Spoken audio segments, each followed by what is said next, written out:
ശ്രീമദ് ഭാഗവതം നമ്മളിന്ന് 27ാമത്തെ ക്ലാസ്സായിട്ട് സ്കന്ധം 2-ലെ 8ാമത്തെ അധ്യായമാണ് നോക്കുന്നത്.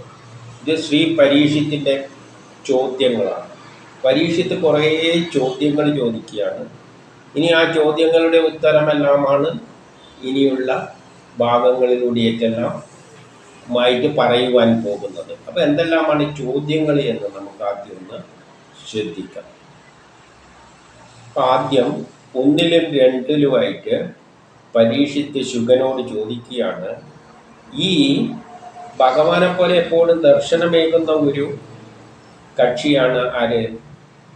നാരദൻ.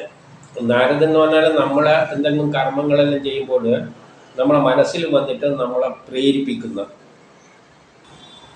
നമ്മളെ കുത്തി അളക്കുന്ന ഒരു ശക്തിവിശേഷമാണ്. നമ്മളിപ്പോൾ മനസ്സിലിരിക്കും, ഒരാൾ നമ്മളെ മുമ്പിൽ വന്നിട്ട് എന്തോ നമുക്ക് ഇഷ്ടമില്ലാത്ത ഒരു കാര്യം സംസാരിച്ചു എന്ന് വെച്ചു, അപ്പം നമ്മളെ മനസ്സിൽ നമ്മളിങ്ങനെ ചിന്തിക്കും, അവൻ പറഞ്ഞാൽ അങ്ങ് ഇഗ്നോർ ചെയ്താലോ, അല്ല അങ്ങനെ അവൻ ഇട്ടാൽ പറ്റില്ലല്ലോ, അവനെ ഒന്ന് ശരിയാക്കിയാലോ, എല്ലേ വേണ്ട വിട്ടേക്കാം, അത് അവൻ്റെ വിവരമില്ലായ്മയായിട്ട് കരുതാം.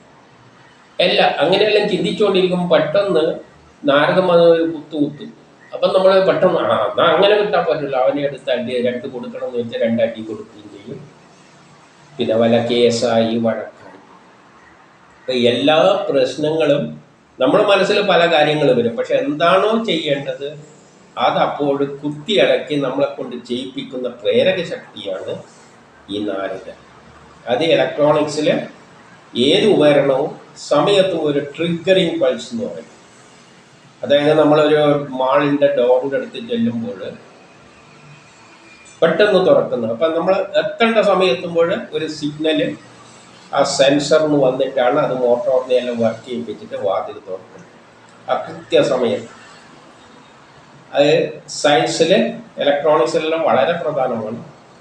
നമ്മളെ കാറിനെല്ലാം സ്റ്റാർട്ടാക്കുമ്പോൾ ആ എഞ്ചിനിൽ പെട്രോൾ വരുന്നതും സ്പാർക്ക് വരുന്നതും എല്ലാം ഓരോ പ്രത്യേക സമയത്താണ്. ആ സമയം മാറിപ്പോയാൽ പിന്നെ ആകെ ഫങ്ഷൻ ചെയ്യില്ല. അപ്പോൾ ആ ട്രിഗറിങ് പൾസ് സമയത്തിന് അതിനെ പ്രേരിപ്പിക്കുന്ന ഒരു ശക്തിയാണ്, നമ്മളെ മനസ്സിലൂട്ടിയല്ല. ഇതാണ് നാരദൻ കയറിയിടാക. അപ്പോൾ എന്ത് നമ്മളൊരു തീരുമാനം എടുക്കുമ്പോൾ ഈ നാരദൻ വന്നിട്ടാണ് ആ ചെയ്ത് നമ്മൾ കുത്തി ആ സമയത്ത് കറക്റ്റ് സമയത്ത് പ്രേരിപ്പിക്കുന്നത്. അപ്പം ഭഗവാനെ പോലെ എപ്പോഴും ഈശ്വരനെ പോലെ നമ്മളുടെ അടുത്ത് എപ്പോഴും വരുന്നൊരു കക്ഷിയാണ് ആ നാരദൻ. ആ നാരദനാണ് ബ്രഹ്മാവോടെല്ലാം ചോദിച്ചിട്ടെല്ലാം പറഞ്ഞ് ഉത്തരം പറയിക്കുന്നത്. അങ്ങനെ ചോദിക്കുമ്പോൾ എന്തെല്ലാമാണ്, ആരോടെല്ലാണ് എന്തെല്ലാമാണ് പറഞ്ഞതെന്നുള്ള കാര്യങ്ങളെല്ലാം ഒന്ന് വിസ്തരിച്ച് പറയാൻ വേണ്ടിയിട്ട് ഇവിടെ പരീക്ഷിത്ത് ശുഗനോട് പറയുകയാണ്. അതെല്ലാം ഞാൻ അറിയാൻ ആഗ്രഹിക്കുന്നു. ആ ഹരിയുടെ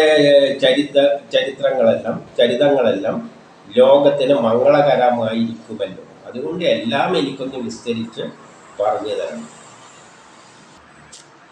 എന്നിട്ട് 3-ൽ പറയാണ്, എല്ലാറ്റിലും ആത്മാവായി വാഴുന്ന കൃഷ്ണ പരമാത്മാവ്. അപ്പം കൃഷ്ണനെ വെച്ചുകൊണ്ട് പറയുന്നത് കൊണ്ട് കൃഷ്ണ പരമാത്മാവ് എന്ന് പറയാണ്. എല്ലാ ജീവികളിലും നിൽക്കുന്നത് വേദത്തിലെടുത്തു കഴിഞ്ഞാൽ പരമാത്മാവാണ്. അതിനാണ് പരമാത്മാവ്. കൃഷ്ണ പരമാത്മാവ് എന്ന് പറഞ്ഞതേ ഉള്ളൂ. എല്ലാം കൃഷ്ണനെ വെച്ച് പറയാൻ വേണ്ടിയിട്ട്, കൃഷ്ണനെ വെച്ചാലും കുഴപ്പമില്ല, എന്ത് വെച്ചാലും എല്ലാം ബ്രഹ്മം തന്നെയാണ്, എല്ലാം പരമാത്മാവായിട്ട് ബന്ധപ്പെട്ടതാണ്. എപ്രകാരം അതിനെ അനാസക്തനായിട്ട്, അത് ഒന്നിലും ആസക്തിയില്ലാതെ എങ്ങനെ അതിനെ മനസ്സിനെ അതിൽ അർപ്പിച്ചാൽ ശരീരത്തെ വെടിയാമോ? ഈ പരീക്ഷത്തെ എന്ത് ചെയ്യുകയാണ്? ശരീരം വെടിയാൻ വേണ്ടി ഇരിക്കുകയാണ് ആ സമയത്തുമ്പോൾ. അപ്പോൾ മനസ്സിനെ അതിൽ ഏകാഗ്രമായിട്ട് എങ്ങനെ എളുപ്പത്തിൽ, എങ്ങനെ വളരെ ഈസി ആയിട്ട് ശരീരത്തെ വെടിയാൻ പറ്റുമോ അപ്രകാരത്തിൽ പറഞ്ഞു തരിക.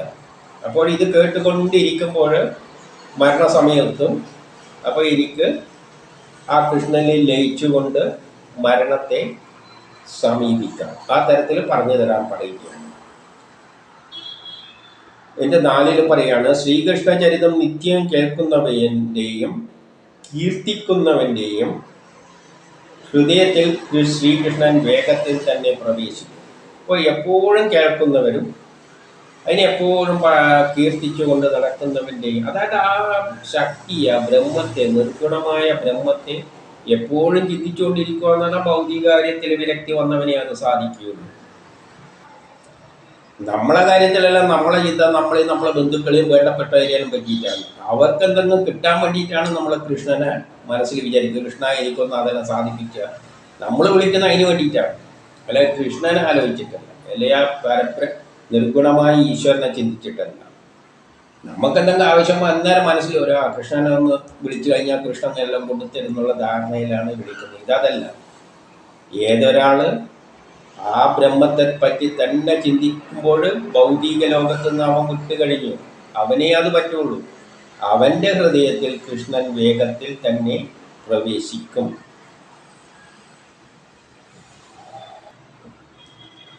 അങ്ങനെ നമ്മളെപ്പോഴും അതെല്ലാം കേട്ടുകൊണ്ട് ആ കൃഷ്ണൻ്റെ കഥകളെല്ലാം കേട്ടുകൊണ്ടിരിക്കുമ്പോൾ അത് നമ്മുടെ കർണങ്ങളിലൂടെ ഹൃദയത്തിൽ പ്രവേശിച്ച്, ശ്രീകൃഷ്ണൻ എന്ത് ചെയ്യും, നമ്മുടെ കർണങ്ങളിലൂടെ ഹൃദയത്തിൽ പ്രവേശിച്ചിട്ട് ശരൽക്കാലത്ത് ചളീനെല്ലാം ചളിവെള്ളം കളയുന്നത് പോലെ നമ്മളെ ഹൃദയത്തിലെ പാപങ്ങളെയെല്ലാം ഇല്ലാതാക്കും. പാപം എന്ന് പറയുമ്പോൾ എപ്പോഴാണ് നമുക്ക് ഉണ്ടാകുമ്പോഴാണ് പാപം എന്ന്, കഷ്ടപ്പെടുന്ന അവസ്ഥയാണ് പാപം എന്ന് പറയുന്നത്. അപ്പം നമ്മൾ എനിക്ക് എന്ന നിലയിൽ കർമ്മം ചെയ്യുമ്പോഴാണ് നടന്നിട്ടില്ലെങ്കിൽ നടക്കുമോ എന്നുള്ള പേടിയെല്ലാം ഉള്ളത്. എല്ലാം അതിന് വേണ്ടിയിട്ടാണ് ചെയ്യുന്നതെങ്കിൽ പിന്നെ നമ്മൾ അതിനെപ്പറ്റി ബോധറിയില്ല, അപ്പോൾ പാവമില്ല. അപ്പം നമ്മളെല്ലാ കർമ്മവും അതിനു വേണ്ടി ചെയ്തുകൊണ്ട് അതിനെ തന്നെ ചിന്തിച്ചുകൊണ്ട് പോകുന്നവന് പാപം തൽക്കാലം ഒഴിഞ്ഞു കിട്ടും. അങ്ങനെ നമ്മളുടെ ഹൃദയത്തിൽ ആളുകൾ പറയാണ്, ചളിയെല്ലാം അകന്നിട്ട് തെളിയുന്ന ഹൃദയം ഉള്ളവൻ ഏതുപോലെയാണ്.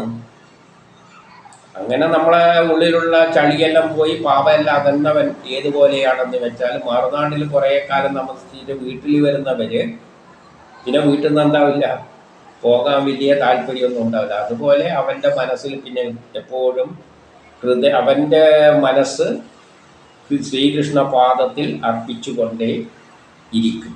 ഇനി 7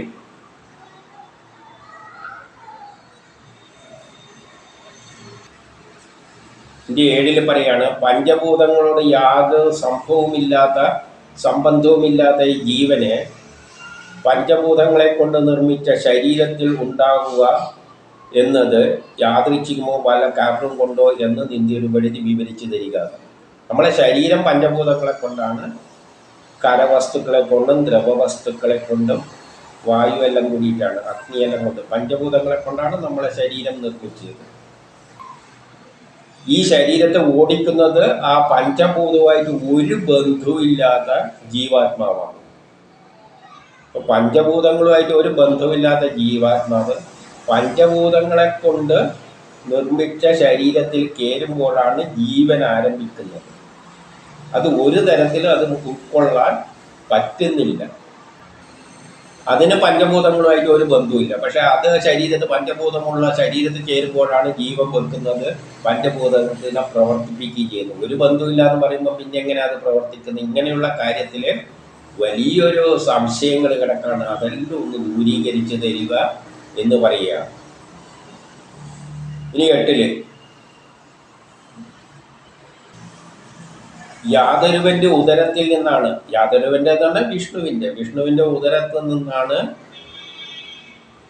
വിശ്വനിർമ്മാണത്തിന്റെ മൂർത്തിമത് ഭാവമായ താമര ഉണ്ടായത്. ഉദരത്തിൽ നിന്ന് വലിയൊരു താമര ഉണ്ടാവും, വിശ്വത്തിന്റെ ആധാരമായി നിൽക്കുന്ന താമര. ആ പറഞ്ഞതിന്റെ അർത്ഥം എന്താണ്? എവിടെയോ വിഷ്ണു എവിടെയെല്ലാം പ്രപഞ്ചം മുഴുവൻ വ്യാപിച്ചു കിടക്കുന്ന ഒരു ശക്തിയാണ്. അനന്തമായ ഒരു സർപ്പത്തിൻ്റെ ഒരു തരംഗങ്ങളാൽ നിർമ്മിച്ച ലോകത്തിൻ്റെ കാരണഭൂതമായ ആ ശൂന്യമായ ജലത്തിൻ്റെ അകത്ത് അതിലാണ് വിഷ്ണു ഉള്ളത്. സൃഷ്ടിക്ക് പ്രേരകമായ ശക്തി അതിൻ്റെ ഏതോ സ്ഥലത്തുനിന്ന് ചളിയിൽ നിന്ന് താമരപ്പൂ വരുന്നത് പോലെ, എവിടുന്നാ വരുന്നതെന്നൊന്നും താമരപ്പൂ കാണുമ്പോൾ നേരെ അടിയിൽ വാങ്ങി നോക്കിയാലൊന്നും കിട്ടാൻ പോകുന്നില്ല, എവിടെയെങ്കിലും ആയിരിക്കും ഉണ്ടാവും. ഇത് എവിടെ നിന്നാണ് വരുന്നതെന്ന് അറിയില്ല. അങ്ങനെയുള്ള ഒരു തണ്ട് വന്നിട്ടാണ് താമര പോലെ വിരിഞ്ഞ് വികസിച്ചത്. അതിലാണ് സൃഷ്ടി ആരംഭിക്കുന്നത്. അപ്പോൾ വിശ്വനിർമ്മാണത്തിൻ്റെ മൂർത്തിമത് ഭാവമായ താമര ഉണ്ടായത് ആ പരമപുരുഷൻ ഈ ജീവപുരുഷൻ്റെ സ്വരൂപത്തും ആയിട്ട് ജീവാത്മാവായിട്ട് പലതായിട്ട് മാറിയതായിട്ട് പറയപ്പെടുന്നു. അപ്പം ആ പുരുഷൻ ഒന്നേ ഉള്ളൂ. അതിൻ്റെ അകത്തുള്ള പുരുഷൻ ആ ബ്രഹ്മമാണ്. പ്രപഞ്ചം മുഴുവനായി അത് പരമാത്മാവ് പല ജീവാത്മാക്കളായിട്ടെല്ലാം മാറിയിരിക്കുന്നുണ്ട് എന്ന് പറയപ്പെടുന്നു. അതായത് എൻ്റെ ഉള്ളിൽ ഞാനെന്നൊരു ജീവാത്മാവായിട്ടുണ്ട്, വേറൊരാളിൽ വേറൊരു ജീവാത്മാവായിട്ടുണ്ട്. ഇത് രണ്ടും പരസ്പരം ചിലപ്പോൾ അടിപിടി കൂടുന്ന ആൾക്കാരായിരിക്കാം. ഞാനും മറ്റേയാളും തമ്മിൽ ശത്രുവായിരിക്കാം, എപ്പോഴും അടിപിടിയായിരിക്കാം. പക്ഷേ രണ്ടിലും ഇരിക്കുന്ന ഒരേ ആ ബ്രഹ്മം തന്നെയാണ്. പക്ഷേ എൻ്റെ ജീവാത്മാവായിട്ടും അതിൻ്റെ ജീവാത്മാവായിട്ടല്ല ഇരിക്കുന്നത്. അങ്ങനെ പലതായിട്ട് മാറിയതായിട്ട് മുമ്പ് പറഞ്ഞു തന്നു. അതെല്ലാം എനിക്ക് കേട്ടു. അതിനെപ്പറ്റി ഒന്ന് വിസ്തരിച്ച് പറയണ്ട. അതിലെല്ലാം ഒരു അവ്യക്തത ഉണ്ട്. ഇനി 9-ാമത്തെ. എന്നിട്ട് 9-ൽ പറയുന്നത് എന്താണെന്ന് വെച്ചാൽ, സമസ്ത ജീവികളുടെ നിയന്താവായ ബ്രഹ്മദേവൻ യാതൊരുവൻ്റെ അനുഗ്രഹത്താൽ ജീവജാലങ്ങളെ സൃഷ്ടിക്കുന്നത്. ആരുടെ അനുഗ്രഹത്താലാണ് ഈ ജീവജാലങ്ങളെ മുഴുവൻ സൃഷ്ടിക്കുന്നത്? ബ്രഹ്മാവ് എന്തെല്ലാം തരം ജീവജാലങ്ങളെയാണ് സൃഷ്ടിക്കുന്നത്? അത് ആരുടെ അനുഗ്രഹത്താലാണ് ഇങ്ങനെയെല്ലാം സാധിപ്പിച്ചെടുക്കുന്നത്? നാഭി കമലത്തിൽ നിന്നും ആണ് ഉത്ഭവിച്ചത്. നാഭിയുടെ കമലത്തിൽ നിന്നാണ് ബ്രഹ്മദേവൻ ഉത്ഭവിച്ചത്. എന്നിട്ടോ ആ ഭഗവാനെ എങ്ങനെയാണ് അങ്ങ് ദർശിച്ചത്? നാഭി കമലത്തിൽ നിന്നാണല്ലോ ബ്രഹ്മാവ് പെട്ടെന്ന് കയറി വരികയാണ് ചെയ്തത് ബ്രഹ്മാവ്. എന്നിട്ട് ബ്രഹ്മാവ് അദ്ദേഹത്തെ പിന്നെ എങ്ങനെയാണ് ദർശിച്ചത്? ദർശിച്ച ആ സാഹചര്യങ്ങളൊന്ന് വിവരിക്കുക. അതായത് പെട്ടെന്ന് ഭൂവിൽ നിന്ന് ഇങ്ങനെ കയറി വന്നു, അവിടെ ബ്രഹ്മാവ് പ്രത്യക്ഷപ്പെട്ടു. ബ്രഹ്മാവ് ചുറ്റും നോക്കുമ്പോൾ കാണുന്ന ഈ ശരീരത്തെ മാത്രമേ കണ്ടുള്ളൂ എന്ന് നേരത്തെ പറഞ്ഞു കഴിഞ്ഞിട്ടുണ്ട്. അതെങ്ങനെ ആ കണ്ട അവസ്ഥയിലൊന്ന് വിവരിച്ചു കൊടുക്കാൻ, പൂർണ്ണമായിട്ട് വിസ്തരിച്ച് വിവരിച്ചു കൊടുക്കുക പറയുകയാണ്. അതെന്തൊരു അനുഗ്രഹം കൊണ്ടാണ് അത് അങ്ങനെ കാണാനെല്ലാം അവസരമുണ്ടായത്. ഇനി 10-ൽ ഇതിൽ പറയുന്നത്, ഈ ലോകത്തിൻ്റെ നിലനിൽപ്പിനും ഉൽപ്പത്തിക്കും ഹേതുവായി എല്ലാ ശരീരങ്ങളിലും വസിക്കുന്ന മായയുടെ നായകനായ പരമപുരുഷൻ എല്ലാ സൃഷ്ടിയും നടത്തിയിട്ട് മായയിലൂടെയാണ് അതിൻ്റെ അകത്ത് കയറിയിട്ട് വർത്തിക്കുന്നത്. അപ്പം അതിനെ തിരിച്ചറിയാൻ പറ്റില്ല. മായ കൊണ്ട് മറച്ചിരിക്കുന്നുണ്ട്, എന്നിട്ട് നമ്മളിലൂടെ ആക്ട് ചെയ്യുന്നുണ്ട്. അങ്ങനെ നമ്മളിലെല്ലാം വസിക്കുന്ന മായയുടെ നായകനായ ആ പരമപുരുഷൻ മായയിൽ നിന്നും വിട്ടിട്ട് എവിടെയാണ്, ഏത് രൂപത്തിലാണ് വർത്തിക്കുന്നത്? അപ്പം ഞാൻ നേരത്തെ പറഞ്ഞു, ബ്രഹ്മം എന്ന് പറഞ്ഞൊരു വലിയ വിസ്താരമായ ഒരു സംഗതിയാണ്. അതിൻ്റെ ആ ബ്രഹ്മത്തിൻ്റെ ഒരംശമാണ്, വലിയൊന്നിൻ്റെ ഒരംശമാണ് മായയിൽ പൊതിഞ്ഞിട്ട് അതിൻ്റെ അകത്താണ് ഈ സൃഷ്ടി ഉണ്ടാക്കി നശിപ്പിക്കുകയും എല്ലാം ചെയ്യുന്നത്. അപ്പം ഇതിൻ്റെ അകത്തുള്ള ആ പരമാത്മാവ് എന്ന് പറയുന്നത് മായയെ കൊണ്ട് കളിക്കുകയാണ് എല്ലാവരിലൂടെ. ഈ മായക്ക് വെളിയിൽ വന്ന പുരുഷൻ, അതായത് ഈ പുറത്തുള്ള സ്ഥലത്ത് ഈ പരമേശ്വരൻ ഏത് രൂപത്തിലാണുള്ളത്? മായൻ്റെ അകത്ത് മനസ്സിലായി നമ്മളെല്ലാമായിട്ട് മായയായിട്ട് നമ്മളെല്ലാമായിട്ട് തീർന്നിരിക്കുകയാണ്. ഇത് നമ്മളെ ഉള്ളിലിരുന്ന് കൊണ്ട് കളിപ്പിക്കുകയാണ്. പക്ഷേ നമുക്കത് തിരിച്ചറിയുന്നില്ല മായ കൊണ്ട്. പക്ഷേ അത് ഇതിലല്ലാതെ പുറത്തുകൊണ്ടല്ല കുറേ സ്പേസ്. അവിടെ ഏത് രൂപത്തിലാണ് ആ പരംപുരുഷൻ ഉള്ളത് എന്ന് ചോദിക്കുകയാണ്. അതെല്ലാം ഒന്ന് പറഞ്ഞ്, ഏത് രൂപത്തിലാണ്, എവിടെയാണത് വർത്തിക്കുന്നത് എന്നെല്ലാം ഒന്ന് പറഞ്ഞ് വിസ്തരിച്ച് പറഞ്ഞു കൊടുക്കാൻ പറയുകയാണ്.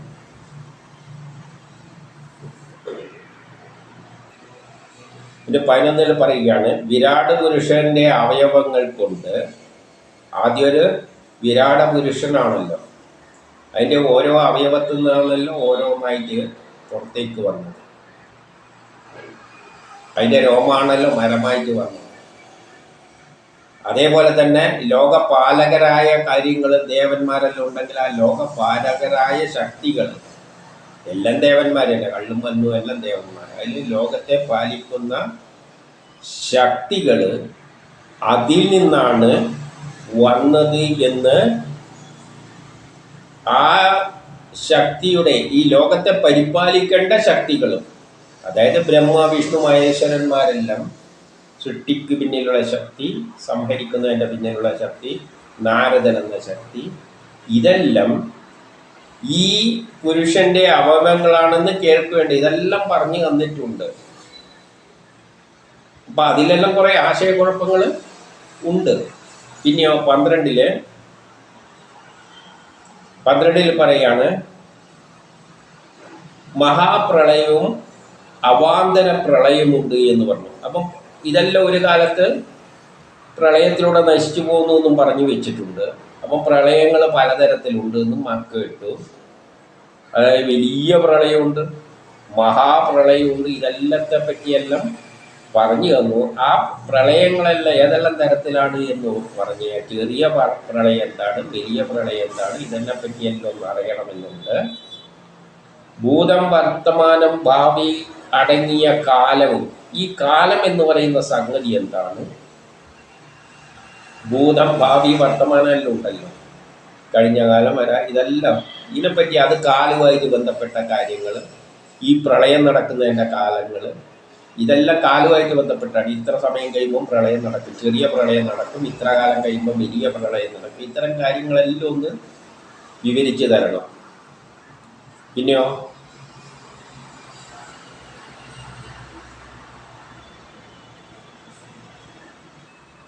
പിന്നെ സത്തിൻ്റെയും, അതായത് സ്ഥൂല ശരീരം, നമ്മുടെ ശരീരം, ഈ ശരീരത്തിൽ തന്നെ ഉണ്ടാകുന്ന, അതിൻ്റെ അകത്തുണ്ടാകുന്ന ശരീരവും അതിൻ്റെ അകത്ത് മോഹങ്ങളുണ്ട്, ആഗ്രഹങ്ങൾ, ഇതെല്ലാം കൂടിയതാണല്ലോ ഈ ശരീരം. അതുമായിട്ട് ബന്ധപ്പെട്ട് അതിൻ്റെ ഒരു ആയുസ് ഉണ്ടായല്ലോ, അതിൻ്റെ ആയുസിൻ്റെ അളവ്, ഇവയെല്ലാം എത്രയാണെന്ന് ഒരു അഭ്യൂഹമായിട്ട് തോന്നുന്നു. അതായത് നമുക്ക് ചിലവർക്ക് വലിയ ആയുസ്സുണ്ട്, ചിലവർക്ക് കുറച്ച് ആയുസ്സുണ്ട്, കർമ്മം ചെയ്യാനാണ് ജനിക്കുന്നത്. ഈ ആയുസ്സിനെല്ലാം ഈ കാലുമായിട്ട് വല്ല ബന്ധവുമുണ്ടോ? അതൊന്നും ഒരു വ്യക്തതയില്ല. അതെല്ലാം ഒന്ന് വ്യക്തമാക്കി തരുവാൻ പറയുക. അതെല്ലാം അഭ്യൂഹമായി തോന്നുന്നത്. എത്രയൊന്ന് ആയുസ്സിൻ്റെ അളവ് എത്രയുണ്ട്, ഓരോ ആൾക്കും ആയുസ്സിൻ്റെ അളവ് എത്രയുണ്ട്, ഇതെല്ലാം പല അഭ്യൂഹമായിട്ടാണ് കിടക്കുന്നത്. നമ്മൾ ജനിക്കുമ്പം തന്നെ നമുക്കറിയില്ല നമ്മൾ എത്ര കാലം ജീവിക്കും. ചിലവരങ്ങ് കുറേ കാലം ജീവിക്കും, ചിലവർ ഇതെല്ലാം കാലവുമായിട്ട് ബന്ധിപ്പിച്ചിട്ടുണ്ട്. ഇതിനെപ്പറ്റിയെല്ലാം ഒന്ന് വ്യക്തമായി അറിയണം. പിന്നെ കാലത്തിൻ്റെ പ്രവർത്തനം നിമിഷമായിട്ടുണ്ട്, സെക്കൻഡ് വെച്ചിട്ട് കാലത്തിൻ്റെ പ്രവർത്തനമുണ്ട്. അത് സൂക്ഷ്മരൂപമാണ്. സംവത്സരമായിട്ടുള്ള വിശാല രൂപമുള്ളതാണ്. ഇതിനെയെല്ലാം അറിയപ്പെടേണ്ടത് എങ്ങനെ? അതായത് നമ്മളെ സംബന്ധിച്ചിടത്തോളം ചെറിയ സമയമുണ്ട്. നമ്മളിപ്പോൾ സെക്കൻഡ് എന്നെല്ലാം പറയുന്നത് നമുക്ക് ചെറിയ സമയമാണ്. വർഷം എന്നെല്ലാം പറയുന്നത് നമുക്ക് വലിയ കാലമാണ്. വർഷം നമ്മളിപ്പോൾ 120 വർഷം വരെയാണ് ജീവിക്കുന്നുണ്ട്, അതൊരു വലിയൊരു പീരീഡ് തന്നെ. അപ്പോൾ അതൊരു കാലമുണ്ടല്ലോ. പക്ഷെ അതേസമയം ഈ ചിത്രശലഭങ്ങളെല്ലാം കുറച്ച് സമയം ജീവിച്ചിട്ട് അങ്ങ് മരിച്ചു പോവുകയാണ്. അപ്പം നമ്മളതിനെപ്പറ്റി ആലോചിക്കുമ്പോൾ ഇതെന്തിനാണ് ജീവിക്കുന്നത്, എത്ര സമയമുള്ളത്, ഈ ജീവിതത്തിൻ്റെ ലക്ഷ്യം എന്താണെന്ന് നമ്മൾ ചിന്തിക്കും. ഈ നമ്മൾ മഴ പെയ്യുമ്പോൾ പാറ്റകളിങ്ങനെ പൊന്തി വരുന്ന കണ്ടിട്ടില്ലേ? പെട്ടെന്ന് ആ പാറ്റകളെല്ലാം വന്ന് വളർന്ന് കുറച്ചു കാലം വലിയൊരു ആഘോഷിച്ചിട്ട് മഴപ്പാറ്റകൾ വന്നിട്ട് പിന്നെ എല്ലാം കൂടി ഒന്നിച്ചങ്ങ് ചത്തുപോയി. അപ്പം നമ്മൾ ഈ നിമിഷത്തിന് വേണ്ടി ഇതെന്തിനാണ് ജീവിക്കുന്നത്? അതേസമയം നമ്മൾ ഈ 120 വയസ്സ് എന്ന് ചിന്തിക്കുന്നത് നമുക്ക് വലുതായിട്ട് തോന്നുന്നതാണ് യഥാർത്ഥത്തിൽ. അതായത് ഈ പ്രപഞ്ചത്തിൻ്റെ ആയുസ്സുമായിട്ട് നോക്കുമ്പോൾ നമ്മളെ ജീവിതവും ഒന്നുമില്ല. ഈ 120 വർഷം എന്നെല്ലാം പറയുമ്പോൾ നമുക്കാണത് വലിയതായിട്ട് തോന്നുന്നത്. അതേപോലെ തന്നെ ആ പാറ്റകൾക്കും മഴപ്പാറ്റകൾക്കും അത് ചിന്തിക്കുന്ന അത് വലിയൊരു പീരീഡായിട്ടാണ്. ഈ വലിയ പീരീഡ് ചെറിയ പീരീഡ് എന്ന് പറയുന്നത് നമ്മളെ സംബന്ധിച്ചിടത്തോളാണ് ഒരു സെക്കൻഡ് ചെറിയ പീരീഡും വർഷങ്ങൾ വലിയ പീരീഡും. അതിലും എല്ലാം അവയിൽ എങ്ങനെയാണ് നമ്മൾ ഉൾക്കൊള്ളേണ്ടത്? കാരണം എല്ലാത്തിനും ഒരു പിരീഡല്ല. ഇപ്പം നമ്മൾ വിചാരിക്കാം കൊള്ളാം, നമുക്കൊരു 120 വയസ്സ് കുഴപ്പമില്ല. പക്ഷെ അതേ നമ്മൾ ഈ ചിത്രശലഭങ്ങളെ കാണുമ്പോൾ അയ്യോ ഇതല്ല ഈ ജനിച്ചിട്ട് ഈ മണപ്പാറ്റകളെല്ലാം എത്ര പെട്ടെന്ന് മരിച്ചു, ഇത് എന്തിനാ ഇങ്ങനെ ജനിക്കുന്നത് എന്തിനാണെന്നാകുന്നു. പക്ഷെ അതിനതൊരു വലിയ പിരീഡാണ്. അതുകൊണ്ടാണ് ഇവിടെ നിമിഷം എന്ന മിനിറ്റ് എന്ന സെക്കൻഡ് എന്ന ആ സൂക്ഷ്മരൂപവും വർഷാദികളായി വിശാലമായി തോന്നുന്ന ആ അതും രൂപമായും ഉള്ളത് അറിയപ്പെടേണ്ടത് എങ്ങനെയാണ്?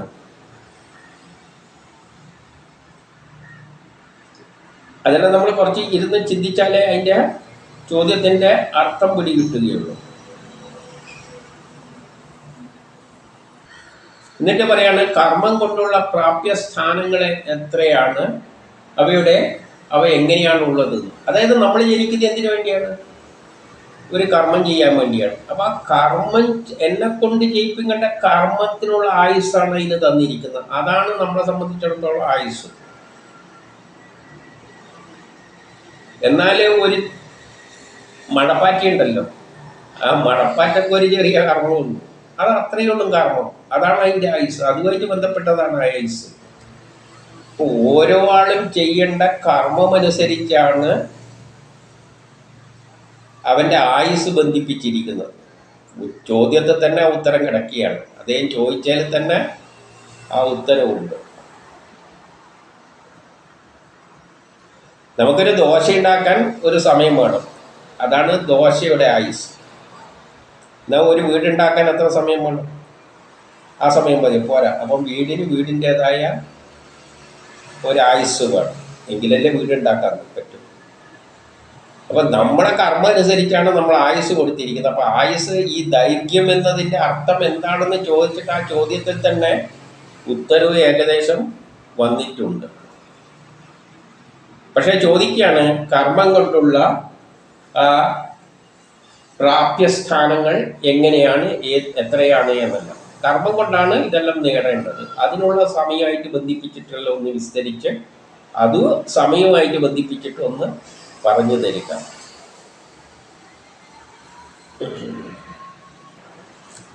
ഇനി 14 പറയുകയാണ് സത്വാദി ഗുണങ്ങളിലൂടെ ഉണ്ടായ ദേവത്വം മൂലായ കാക്ഷിക്കുന്ന മനുഷ്യര് കർമ്മം ചെയ്യുന്നത് ഏതിനാണ്? സത്വ രജോ തമോ ഗുണം അനുസരിച്ചാണ് കർമ്മങ്ങൾ ചെയ്യുന്നത്. അപ്പം സത്വ രജോ തമോ ഗുണങ്ങളിലൂടെയാണ് മനുഷ്യന്റെ കർമ്മങ്ങൾ ചെയ്യുന്നത്. ഈ കർമ്മം ചെയ്യുന്നതിന് വേണ്ടിയാണ് ദൈവത്വം പ്രാപിക്കാൻ വേണ്ടി. അതായത് നമുക്കൊരു ഉയർന്ന സ്ഥാനം, എന്തോ ഒരു സ്ഥാനം നേടാൻ വേണ്ടിയാണ് സത്വരജോ ഗുണമെല്ലാം അനുസരിച്ച് കർമ്മങ്ങൾ ചെയ്യുന്നത്. പക്ഷേ ഈ കർമ്മം ചെയ്യുന്നത് ഞാൻ ചെയ്യുന്ന മാതിരിയല്ല വേറൊരുത്തൻ ചെയ്യുന്നത്. അതിൽ വ്യത്യാസമുണ്ട്. എല്ലാവരും കർമ്മം ചെയ്യുന്നുണ്ട്, എല്ലാവർക്കുള്ള കർമ്മം വ്യത്യസ്തമാണ്. പക്ഷേ ഈ കർമ്മത്തിൻ്റെ ആധാരം എല്ലാവർക്കും ഒന്ന് തന്നെയാണ്, സത്വരജോ തമോ ഗുണങ്ങൾ. അപ്പോൾ അതിനെ ഓരോ ആളും വിലയിരുത്തുന്ന ഓരോ തരത്തിലാണ്. കവികൾ എന്ന നിലയിലാണ് അവർക്ക് സംതൃപ്തി കിട്ടുന്നത്. നടന്മാർക്ക് നടന്മാർ എന്ന നിലയിലാണ് സംതൃപ്തി കിട്ടുന്നത്. അപ്പോൾ അതിനെപ്പറ്റിയും ആ ഒരവസ്ഥയെപ്പറ്റിയും വിവരിച്ചു കൊടുക്കാനാണ് ഇവിടെ പറയുന്നത്. അത് ഓരോ ആളും ഏത് തരത്തിലാണ് സ്വീകരിക്കപ്പെടുന്നത്. ചിലവർ കർമ്മത്തിലൂടെ, ചിലവര് അവരുടെ പരിണിതമായ ആ ഗുണങ്ങളെ പരിവർത്തനം ചെയ്തുകൊണ്ട്, അല്ലെങ്കിൽ കർമ്മത്തിൻ്റെ അടിസ്ഥാനത്തിൽ, അല്ലെങ്കിൽ അവരുടെ തരം അനുസരിച്ച്, ഇങ്ങനെയെല്ലാം അവർ ഏത് തരത്തിലാണ് അത് സ്വീകരിക്കപ്പെടുന്നത്. അതായത് നമ്മുടെ ജീവിത ലക്ഷ്യം ആ അവസ്ഥയിലേക്ക് ദേവത്വം നേടാൻ വേണ്ടിയിട്ട് ഈ ത്രിഗുണാത്മകമായി കർമ്മം ചെയ്യുമ്പോൾ ഓരോ ആൾക്കാരും ഏത് തരത്തിലാണ് ആ ലക്ഷ്യത്തിലേക്ക് എത്തിച്ചേരുന്നത്. കാരണം മനുഷ്യൻ ഏത് തരത്തിലാണ് ലക്ഷ്യം പ്രാപിക്കുന്നത്, അതുപോലെ തന്നെയൊന്നുമല്ല മൃഗങ്ങൾ അവരുടെ ലക്ഷ്യം പ്രാപിക്കുക. അവർക്ക് ഓരോ ലക്ഷ്യമുണ്ട്, ജീവിതത്തിന് ഓരോ ലക്ഷ്യമുണ്ട്. മനുഷ്യരിൽ തന്നെ ഓരോ ആൾക്കും ഓരോ ലക്ഷ്യമുണ്ട്. അവർ പല വഴികളിലൂടെയാണ് പോകുന്നത്. അതിനെ പറ്റിയെല്ലാം ഉള്ള ഒരു വിസ്തരിച്ച്, അതായത് ഓരോ ആളെയും സൃഷ്ടിച്ചിരിക്കുന്ന ഓരോ കർമ്മം ചെയ്യാനാണ്. ആ കർമ്മം ചെയ്ത് അവർ ദൈവത്വം പ്രാപിക്കും. അതാണ് ഉയർന്ന നിലയിലേക്ക് എത്തും. അവർ അവരുടെ കർമ്മം സാധിപ്പിച്ചെടുക്കുമ്പോൾ അവർ ദൈവത്വത്തിന് സമാനമാണ്. അപ്പോൾ അത് വ്യത്യസ്തമാണ്. അതിനെപ്പറ്റിയുള്ള ഒരു ശരിയായ ധാരണ കൊടുക്കുവാൻ വേണ്ടി ഇവിടെ പറയുകയാണ്. എന്നിട്ട് പിന്നെ ചോദിക്കുന്നത് ഭൂമിക്കടിയിലുള്ള പാതാളത്തിൽ, ദിക്കുകളിൽ, ആകാശത്തിൽ, ഗ്രഹങ്ങളിൽ, മറ്റുള്ള ഗ്രഹങ്ങളിലല്ല, നക്ഷത്രങ്ങളിൽ. സൂര്യനും ഒരു നക്ഷത്രം തന്നെയാണ്. അതുപോലെ എത്രയോ നക്ഷത്രങ്ങളുണ്ട്. അവിടെ എന്തുണ്ടാകും? ജീവജാലങ്ങളെല്ലാം ഭൂമിയെല്ലാം ഉണ്ടാകാം. പിന്നെയോ പർവ്വതങ്ങളിൽ വസിക്കുന്നവരുണ്ട്, നദികളിലുണ്ട്, സമുദ്രങ്ങളിലുണ്ട്, ദ്വീപുകളിലുണ്ട്. ഇവിടെയെല്ലാം വസിക്കുന്ന ജീവികളുടെ ഉൽപ്പത്തി എങ്ങനെയാണ്?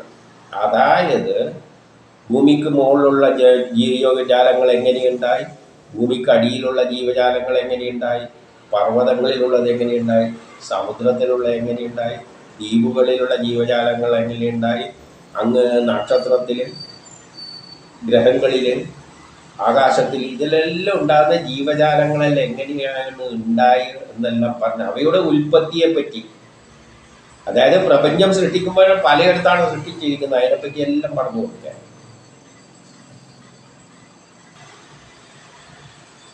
പിന്നെ ബ്രഹ്മാണ്ട കടാഹം എന്ന് പറഞ്ഞ് നേരത്തെ പറഞ്ഞില്ലേ, 7 ലോകങ്ങളും അതിൻ്റെ അപ്പുറവും ഉണ്ട്, അതിൻ്റെ അകവും പുറവും. ആ ബ്രഹ്മാണ്ട കടാഹത്തിൻ്റെ അകത്തുള്ള കാര്യവും പുറത്തുള്ള തമ്മിലുള്ള ഭേദങ്ങൾ എന്തെല്ലാമാണ്, അവയുടെ വ്യത്യാസം. അതായത് പ്രപഞ്ചഘടന എന്താണ്, അതിൻ്റെ പുറത്തെന്താണ് ഉള്ളത്, അതിൻ്റെ അവസ്ഥ എന്താണ്.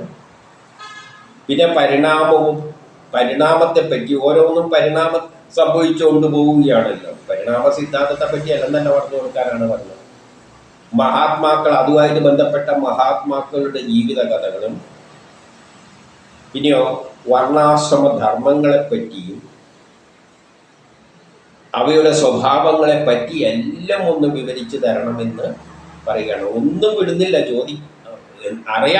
അറിയാനുള്ള എല്ലാറ്റിനെയും പ്രപഞ്ചരഹസ്യത്തെ പറ്റിയും പറഞ്ഞു കൊടുക്കുന്ന തരത്തിലാണ് ഈ ചോദ്യം പോകുന്നത്. ഇനി അടുത്തത്, പിന്നെ മഹാവിഷ്ണുവിൻ്റെ ആശ്ചര്യകരമായ പല അവതാരങ്ങൾ എടുത്തിട്ടുണ്ട്. പ്രപഞ്ച സൃഷ്ടി അടക്കുമ്പോൾ വിഷ്ണു പല രൂപത്തിൽ വന്നിട്ടാണ് ഈ സൃഷ്ടിയിൽ പങ്കെടുത്തിരിക്കുന്നത്. അപ്പോൾ ആ എല്ലാ അവതാരങ്ങളെ പറ്റിയും പറഞ്ഞു കൊടുക്കണം. യുഗങ്ങളെപ്പറ്റി, പല യുഗമുണ്ട് എന്ന് പറയാം, കൃതയുഗം, ത്രേത, ഇങ്ങനെ കുറേ യുഗങ്ങളെല്ലാം ഉണ്ടല്ലോ. ആ യുഗങ്ങളെപ്പറ്റി എല്ലാം ഒന്ന് പറഞ്ഞു കൊടുക്കാൻ, ആ യുഗങ്ങളിലെ എത്ര കാലയളവുണ്ട്, ഓരോ യുഗത്തിന് എത്ര വർഷമുണ്ട് എന്ന് പറഞ്ഞു കൊടുക്കാൻ, ആ യുഗങ്ങൾ തമ്മിലുള്ള ധർമ്മഭേദങ്ങൾ, പല യുഗങ്ങൾ തമ്മിൽ എന്തെല്ലാമാണ് വ്യത്യാസം, അവിടെ നടക്കുന്ന ധർമ്മങ്ങൾ, അധർമ്മങ്ങൾ, ഇതിനെപ്പറ്റി എല്ലാം പറഞ്ഞു കൊടുക്കാൻ, ഇതെല്ലാം പറഞ്ഞു കൊടുക്കാൻ വേണ്ടി പറയണം. ഒന്നും വിട്ടിട്ടില്ല, ഒറ്റ ഇരിപ്പിലെല്ലാം ചോദിച്ചു നിർത്തിയാണ്.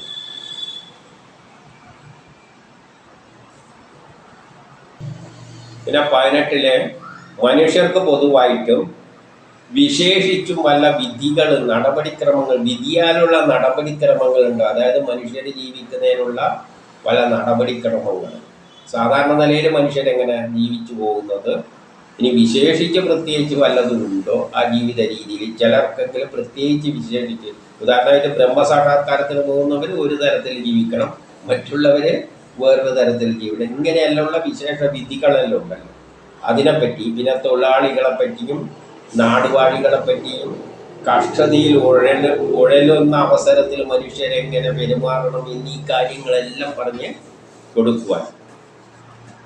ഇതിൻ്റെ 19 പറയുന്നു തത്വങ്ങളുടെ കണക്ക്. ഇവിടെ കുറേ തത്വങ്ങളുണ്ടല്ലോ, Newton first law, second law എന്നെല്ലാം പറഞ്ഞിട്ടുള്ള മാതിരിയുള്ള കുറേ തത്വങ്ങളുണ്ടല്ലോ. സത്വരജോ തമോ ഗുണങ്ങൾ, പിന്നെ അതുമായിട്ട് ബന്ധപ്പെട്ട കുറേ തത്വങ്ങളെല്ലാം ഉണ്ടല്ലോ. ഈ തത്വങ്ങളുടെ കണക്കെല്ലാം ഒന്ന് പറഞ്ഞു കൊടുക്കാൻ, അവയുടെ സ്വരൂപം എന്താണ്, ഈശ്വരനെ എങ്ങനെയാണ് ആരാധിക്കേണ്ടത്, അതിൻ്റെ ക്രമം, ഈശ്വരനെ ആരാധിക്കേണ്ട ക്രമം, ആധ്യാത്മികമായിട്ടുള്ളതും അഷ്ടാംഗയോഗവും. അഷ്ടാംഗയോഗത്തിൽ ബ്രഹ്മസാക്ഷാത്കാരം അല്ലെങ്കിൽ ഇതെല്ലാം പറ്റില്ല, ജീവൻ മുക്തി അല്ലെങ്കിൽ എന്താണത്,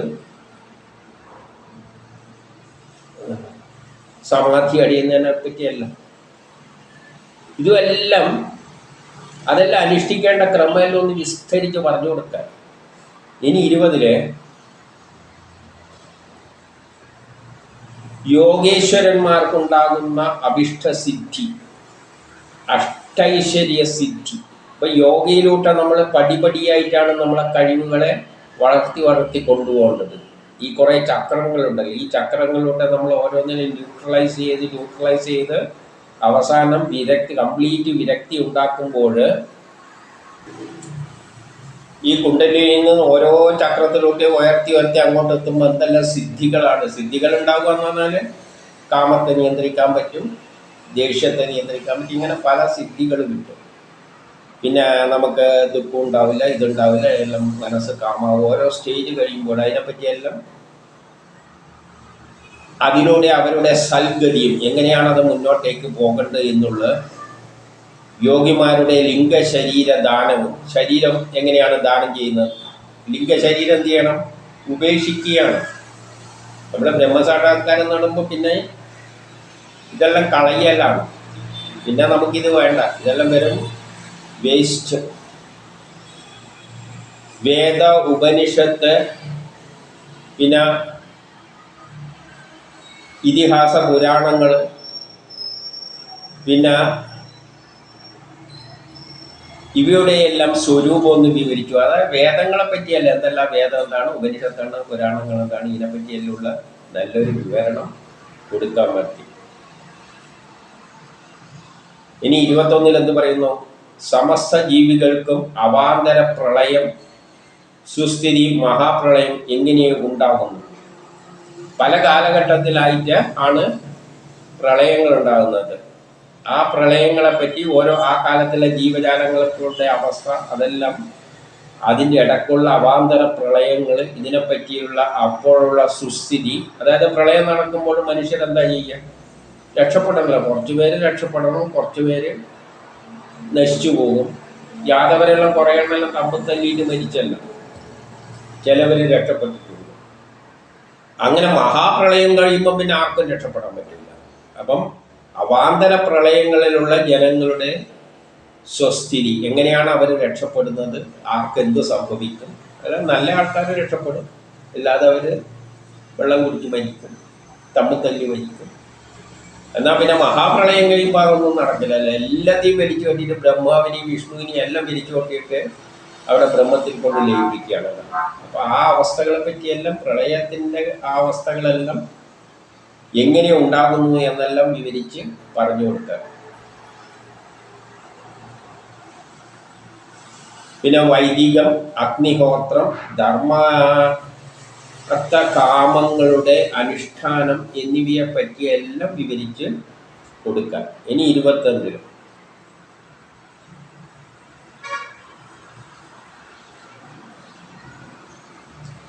ഇനി കൽപ്പാന്ത കാലത്തിൽ എന്ത് പറ്റും? കർമ്മശേഷത്തോട് എല്ലാം കർമ്മം നശിക്കുമ്പോഴാണ് പ്രളയം. ഈ ലോകത്തിൻ്റെ കർമ്മമെല്ലാം തീരുമ്പോൾ, ജീവജാലങ്ങളുടെ കർമ്മമെല്ലാം തീരുമ്പോഴാണ് കൽപ്പാന്ത കാലത്തിൽ ഏറ്റവും അവസാനം ഒരു കൽപ്പത്തിൻ്റെ അവസാനം എത്തുമ്പോൾ മഹാപ്രളയം ഉണ്ടായിട്ട് എല്ലാം ലയിക്കുന്നത്. അപ്പോഴേക്കും എന്തെല്ലാം തീർന്നു? ചെയ്യേണ്ട കർമ്മങ്ങളെല്ലാം എല്ലാ ജീവജാലങ്ങളും ചെയ്ത് തീർത്തു. അപ്പം മൂലപ്രകൃതിയിൽ ലയിക്കും. അപ്പോൾ ഈ പ്രപഞ്ചം മുഴുവൻ പോയിട്ട് അവിടെ പോയി ലയിക്കും. പിന്നെ കുറേ കാലം കഴിയുമ്പോൾ എന്തുകൊണ്ടും ജീവൻ പിന്നെയും പുനർജനിക്കും. കുറേ കാലം അവിടെ പോയിട്ട് ലയിച്ചിട്ട് അങ്ങനെ ഇരിക്കും. അത് ബ്രഹ്മാവിൻ്റെ ഒരു രാത്രി. പിന്നെ രാവിലെ ആകുമ്പം ബ്രഹ്മാവ് ആദ്യ സൃഷ്ടി ഓരോന്നായിട്ട് പുറത്തേക്ക് വരാൻ തുടങ്ങും. അപ്പോഴാണ് പുനർജനനം നടക്കുന്നത്. പിന്നെ വേദവിരുദ്ധമായ ധർമ്മത്തിൻ്റെ ഉൽപ്പത്തി. വേദം കുറച്ചു കാലത്തോളം ജനം അതേ അർത്ഥത്തിൽ മനസ്സിലാക്കും. കുറേ ഇങ്ങോട്ടേക്ക് എത്തുമ്പോൾ നമ്മളെല്ലാം വേദത്തിൽ നിന്ന് വിട്ട് പിന്നെ നമുക്കായിട്ട് പുതിയ വേദധർമ്മത്തിൻ്റെ ഉൽപ്പത്തി, വേദവിരുദ്ധ ധർമ്മത്തിൻ്റെ ഉൽപ്പത്തി. കുറേ കാലം കഴിയുമ്പോൾ പിന്നെ വേദത്തിന് എതിരായിട്ടുള്ള ധർമ്മങ്ങളാണ് ഇവിടെ നിലനിൽക്കുക.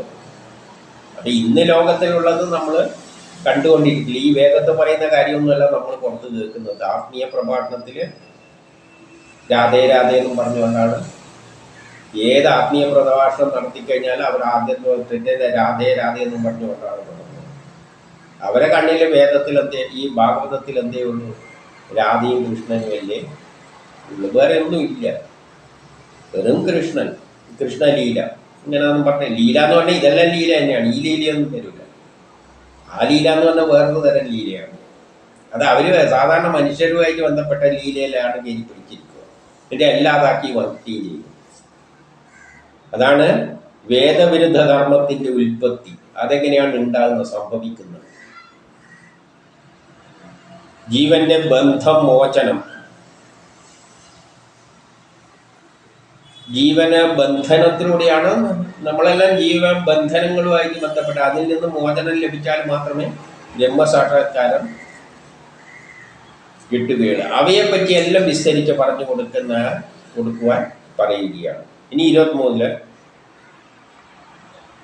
സ്വതന്ത്രമായ ഈശ്വരന് ഈ മായയായിട്ട് ഒരു ബന്ധവുമില്ല. അത് സ്വതന്ത്രമാണ്. നമ്മളാണ് മായയെ കിടന്ന് നടന്നിരിക്കുന്നത്. അതുണ്ടാക്കിയ എല്ലാ ജീവജാലങ്ങളും ബ്രഹ്മ വിഷ്ണു മഹേശ്വരന്മാരും മായയിൽ കിടന്ന് നടന്നിരിക്കുകയാണ്. ബ്രഹ്മാവും എനിക്ക് ഞാനെന്ന ചിന്ത വെച്ചുകൊണ്ട് സൃഷ്ടിച്ചടത്തുകൊണ്ടിരിക്കുകയാണ്. വിഷ്ണു അതിനെ സംരക്ഷിച്ച്, ശിവൻ അതിനെ വേണ്ടാതിനെ അടിച്ചു കളഞ്ഞ് അല്ലെങ്കിൽ ഇരിക്കുകയാണ്. പക്ഷെ ഈശ്വരൻ എന്താണ്, സ്വതന്ത്രമായിട്ട് ഇതിലൊന്നും പെടാതെ പുറമെ നിൽക്കുകയാണ്. അപ്പൊ സ്വതന്ത്രനായ ഈശ്വരൻ തൻ്റെ മായയുമായി എങ്ങനെയാണ് വിഹരിക്കുന്നത്? അതെങ്ങനെയാണ് ഈശ്വരൻ ഇതൊന്നും പങ്കുമില്ലാതെ ദൂരെ ഇരുന്നു കൊണ്ട് ഈ മായയുമായിട്ട് വിഹരിച്ചു കൊണ്ടിരിക്കുന്നത്? പിന്നെ സർവ ശക്തനായ അത് മായയെ വെടിഞ്ഞ് സാക്ഷിയെ പോലെ എങ്ങനെ ഇരിക്കുന്നു? അത് ചിലപ്പോഴും മായനെ കൊണ്ട് എല്ലാവരെ കൊണ്ട് കളിപ്പിക്കുകയും ചെയ്യും. പക്ഷേ ഈ മായയായിട്ട് ഒരു ബന്ധമില്ലാതെ സാക്ഷി പോലെ ദൂരെ ഇരുന്നിട്ട് നോക്കുകയും ചെയ്യും. ഇപ്പൊ ബ്രഹ്മം നിർഗുണമാണ്. അതിലൊന്നും തലയിടാതെ ചിലപ്പം നിൽക്കും. ചിലപ്പം വന്ന് മായ ഉണ്ടാക്കി നമ്മളെ കൊണ്ടെല്ലാം കുറെ കളി കളിപ്പിക്കും. ആ കളി മായയിലൂടെ കളിക്കുമ്പോൾ ഇത് ദൂരെ നിന്നുകൊണ്ട് സാക്ഷിമാരിയോ ഞാനൊന്നും അറിഞ്ഞില്ല എന്നും പറഞ്ഞ് നിന്ന് നോക്കുകയും ചെയ്യും. ഇതിനെപ്പറ്റിയെല്ലാം ഒന്ന് വിസ്തരിച്ച് പറഞ്ഞു കൊടുക്കുക. എന്നിട്ട് 24 ഈ ചോദ്യങ്ങൾക്കുള്ള വിവരണം എനിക്കായിക്കൊണ്ട്, ആർക്ക് വേണ്ടി? പരീക്ഷത്തിനായിക്കൊണ്ട് അനുക്രമത്തിൽ താത്വികമായി ഉദാഹരണ സഹിതം ഭഗവാൻ പറഞ്ഞു തരണം. എൻ്റെ പരീക്ഷത്ത് പറയുകയാണ് സുഖനോട്, എനിക്കായിക്കൊണ്ട് ഈ ചോദ്യങ്ങൾക്കെല്ലാം ഉത്തരം താത്വികമായി, തത്വത്തിൻ്റെ വെറുതെ ചുമ്മാ വായിക്കുന്നവർ പറഞ്ഞാൽ പോരാ, താത്വികമായി ഉദാഹരണ സഹിതം എനിക്ക് മനസ്സിലാകുന്ന ചില ഉദാഹരണങ്ങളെല്ലാം വെച്ചുകൊണ്ട് പറഞ്ഞു തന്നു കഴിഞ്ഞാൽ വലിയ ഉപകാരം. 25 പറയാണ്, നിന്തിരുവടി മാത്രമാണ് സ്വയംഭൂവായ ബ്രഹ്മദേവനെ പോലും ഇവയെല്ലാം അറിയിക്കുന്നത്. അപ്പോൾ ബ്രഹ്മദേവനെ പോലെ ഇവയെല്ലാം അറിയുന്നത്, ബ്രഹ്മദേവനെ പോലുമല്ല, ബ്രഹ്മദേവനെ പോലെ ഇവയെല്ലാം അറിയുന്നത്. അതായത് അങ്ങക്ക് മാത്രമേ ബ്രഹ്മദേവൻ ഇതെല്ലാം അറിയണം. അതേപോലെ അങ്ങേക്ക് മാത്രമേ ബ്രഹ്മദേവനെ പോലെ ഈ കാര്യങ്ങളെല്ലാം അറിയൂ. മറ്റുള്ളവരെല്ലാം ഇങ്ങനെ ലഭിച്ചതിനെ അനുഷ്ഠിക്കുന്നു മാത്രമേ ഉള്ളൂ. ബാക്കി നമ്മളെല്ലാം ഇങ്ങേര് പറഞ്ഞവര് ആര്? ഈ സുഖദേവ് പറയുന്നത് വെച്ചിട്ട് കേട്ടിട്ട് പാടി നടക്കുന്നതാണ്. അതിൻ്റെ ശേഷം പിന്നോല് വരുന്നവരെല്ലാം തന്നെ അങ്ങ് മാത്രമേ ഇതെല്ലാം അറിയുന്നുള്ളൂ. ആരെപ്പോലെ? ബ്രഹ്മദേവൻ. ബ്രഹ്മാവിൻ്റെ മുഖത്ത് നിന്നാണ് വേദങ്ങൾ വന്നത്. അപ്പം അത് കഴിഞ്ഞാലും ഇനി വേദവ്യാസനിലൂടെ സുഖനാണ് കിട്ടിയിരിക്കുന്നത്. അപ്പൊ അങ്ങേക്ക് മാത്രമേ ബ്രഹ്മദേവനെ പോലെ അറിയുന്നത് അങ്ങേക്ക് മാത്രമേ ഉള്ളൂ. ബാക്കിയുള്ളവരെല്ലാം ഇതെന്ന് കേട്ടിട്ട് അവിടുന്ന് ഇവിടുന്ന് ഇന്നെത്തുമ്പോഴേക്ക് നമ്മളെ ഭാഗവതം എന്ന് പറഞ്ഞാൽ, ഇന്ന് ഭാഗവതം എന്താണെന്ന് ചോദിച്ചു കഴിഞ്ഞാൽ രാധേ രാധേ, അതിൻ്റെ അപ്പുറം ഇല്ല. അപ്പൊ എല്ലാം ലോപിച്ച് പോകുന്നുണ്ട്. അതുകൊണ്ട് അങ്ങക്ക് മാത്രമേ ബ്രഹ്മാവിൽ നിന്ന് കിട്ടിയ ബ്രഹ്മാവ് അറിയുന്ന പോലെയുള്ള കാര്യങ്ങൾ അങ്ങക്ക് മാത്രമേ അറിയുകയുള്ളൂ. അതുകൊണ്ട് അങ്ങ് ഇതെല്ലാം ഒന്ന് ശരിക്ക് വിസ്തരിച്ച് ഒന്ന് പറഞ്ഞു തരിക. എൻ്റെ 76 പറയുകയാണ്, ഹേ ബ്രഹ്മസ്വരൂപ. അതുകൊണ്ട് തന്നെ അങ്ങ് എന്താണ്? ബ്രഹ്മാവിനെ സമാനമാണ് അങ്ങ്. അങ്ങെന്ത് വേണം? ശ്രീകൃഷ്ണ കീർത്തിയാവുന്ന സുധാരസത്തെ പാനം ചെയ്തുകൊണ്ടിരിക്കുമ്പോൾ അങ്ങ് നൽകുന്ന, അപ്പൊ അങ്ങാണല്ലോ പറഞ്ഞുകൊണ്ടിരിക്കുന്നത്, ആ ശ്രീകൃഷ്ണന്റെ കീർത്തിയാകുന്ന സുധാരസത്തെ പാനം ചെയ്തുകൊണ്ടിരിക്കുമ്പോൾ നിരാഹാരം കിടക്കുകയാണെങ്കിൽ പോലും മറ്റൊന്നിൽ എനിക്ക് വ്യാകുലത ഉണ്ടാകുന്നില്ല. നിരാഹാരം കിടക്കുമ്പോഴുള്ള വ്യാകുലത പോലും എനിക്കെന്തില്ല, ഉണ്ടാകുന്നില്ല. ഒരു വ്യാകുലതയും മറ്റുള്ള, അതായത് ഈ ലോകത്തെ മുഴുവൻ മറന്നുകൊണ്ടാണ് ഞാനിവിടെ നിരാഹാരം കിടന്നാലും മറ്റേ ഭക്ഷണം പോലും കഴിച്ചിട്ടില്ലെങ്കിൽ എനിക്ക് പ്രശ്നമൊന്നുമില്ല. അതെല്ലാം മറന്നുകൊണ്ട് ഞാൻ ഇതിലങ്ങനെ മുഴുകി ഇരിക്കുകയാണ്. അങ്ങിൽ നിന്നും ഉത്ഭവിക്കുന്ന കൃഷ്ണന്റെ കീർത്തിയാവുന്ന സുധാരസം ഞാനിങ്ങനെ പാനം ചെയ്തുകൊണ്ടിരിക്കുമ്പോൾ നിരാഹാരം കിടന്നാലുള്ള അവസ്ഥയിൽ, അതായത് ഒന്നും കഴിക്കുന്നില്ല, ഇതാണ് പാനം ചെയ്തുകൊണ്ടിരിക്കുന്നത്. അല്ലാതെ വെള്ളം പോലും കഴിക്കാതെയാണ് ഞാനിവിടെ ഇരുന്ന് കേട്ടുകൊണ്ടിരിക്കുന്നത്. അപ്പോൾ എനിക്കെന്നുണ്ടാകുന്നുള്ള ഒരു വ്യാകുലതയും ഒന്നിനെ പറ്റി ഉണ്ടാകുന്നില്ല. അതെല്ലാം എൻ്റെ വ്യാകുലതകളെല്ലാം അങ്ങ് മാറിപ്പോവുകയാണ്. അതുകൊണ്ട് അങ്ങ് ഇതും കൂടി എല്ലാം ഒന്ന് പറഞ്ഞു തന്നു കഴിഞ്ഞാൽ, എനിക്ക് നേരത്തെ എന്ത് പറഞ്ഞിട്ടുണ്ട്, ഇത് കേട്ടുകൊണ്ട് എല്ലാത്തോടും വിരക്തി വന്നുകൊണ്ട് മരിക്കുന്ന സമയം അതിൽ പോയി ലയിക്കാം. ഇങ്ങനെ പറഞ്ഞപ്പോൾ 27 സുതൻ പറഞ്ഞു, പരീക്ഷിത്ത് സദസ്സിൽ വെച്ച് ചോദിച്ച ഈ ചോദ്യങ്ങൾ കേട്ടപ്പോൾ ശ്രീ സുഗമുനി ഏറ്റവും സന്തുഷ്ടനായി ഭവിച്ചു. ആ സദസ്സിലിരുന്നു കൊണ്ടാണല്ലോ ചോദിക്കുന്നത്. എല്ലാവരും ചുറ്റും ഇരിക്കുന്നുണ്ടല്ലോ. ഇങ്ങനെ മരിക്കാൻ കിടക്കുകയല്ലേ പരീക്ഷിത്ത്, തക്ഷന്റെ കടിയേറ്റിട്ട്. അപ്പോൾ എല്ലാവരും ചുറ്റും വന്നിട്ടുണ്ട്. എല്ലാവരും പണ്ടത്തെ ഋഷികളെല്ലാം വന്നിട്ടുണ്ടെന്ന് പറഞ്ഞ ഓർമ്മയില്ല. ഇതെല്ലാം കേട്ടപ്പോൾ ശുഗനും വലിയ സന്തോഷമായി, വല്ല സന്തുഷ്ടനായി ഭവിച്ചു.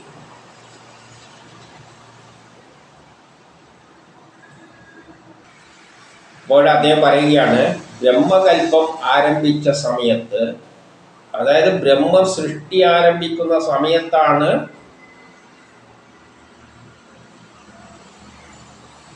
ബ്രഹ്മാവിന് ആരെ ഉപദേശിച്ചത്? ശ്രീനാരായണൻ ഇത് ഉപദേശിച്ചു കൊടുത്തത്. എന്തിനു വേണ്ടിയിട്ട്? ബ്രഹ്മാവാണ് സൃഷ്ടി നടത്തേണ്ടത്. സൃഷ്ടി നടത്തേണ്ടിക്ക് നിയമങ്ങളെല്ലാം, പ്രപഞ്ച രഹസ്യങ്ങൾ മുഴുവൻ അറിയാതെ എങ്ങനെയാണ് സൃഷ്ടി നടത്തുക?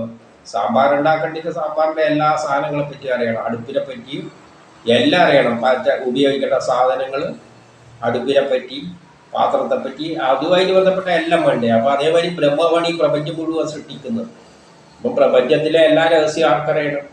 ബ്രഹ്മാവിനെ അറിയണം. ആര് പറഞ്ഞു കൊടുത്തു? നാരായണൻ പറഞ്ഞു കൊടുത്തു. അവിടെ പറഞ്ഞതെല്ലാം എന്ത് ചെയ്യുക?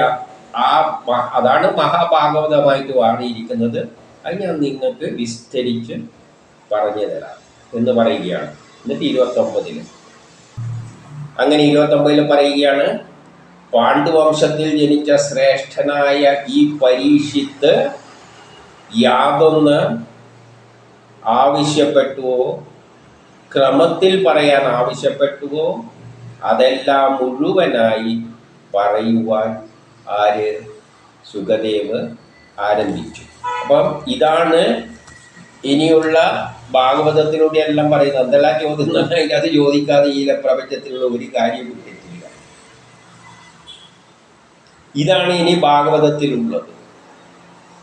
ഈ ഭാഗവതത്തെയാണ് നമ്മൾ രാധേ രാധേ എന്നും പറഞ്ഞുകൊണ്ട്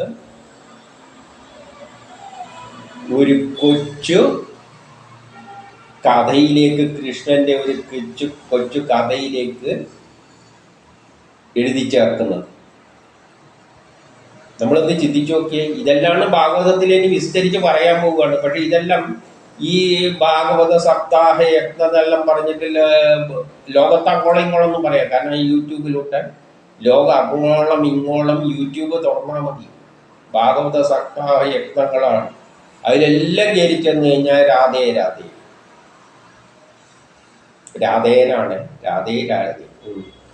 അതായത് രാധയും കൃഷ്ണനും ലീലയും, കൃഷ്ണന്റെ ജനനവും ആ ഉരലെടുത്ത് നടക്കുന്ന കാര്യങ്ങളുമായിട്ട് ഇങ്ങനെ കുറച്ച് കാര്യമായിട്ട് പറയുകയാണ്. ഇവിടെ പറയുന്നത് പ്രപഞ്ച സൃഷ്ടിയുടെ പ്രളയത്തിൻ്റെ ഘടകങ്ങൾ കൽപ്പാന്ത കാലങ്ങളോടുള്ളത്, അതിന് ഓരോ കാലഘട്ടത്തിൽ യുഗങ്ങൾക്ക് എത്ര വർഷമുണ്ട്, എത്ര മാസമുണ്ട്, മിനിറ്റുമുണ്ട്, മറ്റേതുകൊണ്ട് എല്ലാം പറഞ്ഞു കൊടുക്കാനാണ് പോകുന്നത്. അപ്പോൾ ഈ ഭാഗവതത്തിൽ എന്താണുള്ളത്? പ്രപഞ്ചത്തിൽ ബന്ധപ്പെട്ട എല്ലാ കാര്യങ്ങളും, സയൻസ്, പ്രപഞ്ച സൃഷ്ടി തൊട്ട് ലോകാവസാനം വരെയുള്ള എല്ലാ കാര്യങ്ങളുമാണ് അവിടെ വിവരിക്കുന്നത്. അതെല്ലാം ഭാഗവതത്തിലെ പ്രധാനപ്പെട്ട കാര്യങ്ങൾ. വേണ്ടാതെല്ലാം എടുത്ത് ദൂരെ കളഞ്ഞിട്ട്. കാരണം എല്ലാം ഒന്നും വിവരിക്കാനും പറ്റില്ല. ഇപ്പോൾ കെമിസ്ട്രിയിലുള്ള കാര്യങ്ങളും, കെമിസ്ട്രി, ഫിസിക്സും, മെഡിസിനും, മറ്റേ ബയോളജി എല്ലാം ഇതിൻ്റെ അകത്ത് പറയാൻ പറ്റും. അതൊന്നുമില്ല. സാധാരണക്കാരന് മനസ്സിലാവേണ്ട പ്രപഞ്ച സൃഷ്ടിയായിട്ട് ബന്ധപ്പെട്ട ഒരുമാതിരി എല്ലാ വിഷയങ്ങളും ഇതിൻ്റെ അകത്ത് വിസ്തരിച്ച് പറഞ്ഞിട്ടുണ്ട്. അതാണ് ഭാഗവതത്തിലൂടെ നമ്മൾ കണ്ടുകൊണ്ടിരിക്കുന്നത്.